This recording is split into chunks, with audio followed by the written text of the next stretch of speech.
How to fix Steam Store not loading or working. This tutorial shows you how to troubleshoot when the store page won't open or load properly. First, close the Steam app completely on your computer. After that, right-click on the Start menu and open Task Manager. From there, click on the Processes tab and check if Steam is still running in the background.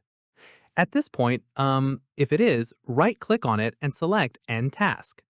In the next step, reopen Steam and try accessing the Store tab again. Following this, if it still won't load, click on Steam at the top left, then click Settings. Once done, click on the Web Browser tab. From here, click on Delete Web Browser Cache, then click Delete All Browser Data. At this stage, restart Steam once the cache has been cleared. Keep in mind, a poor internet connection or Steam servers being temporarily down can also cause the store to not load, so it's worth checking Steam server status if the issue continues. Finally, if the problem still persists, try restarting your computer and reopening Steam once more. And that's it.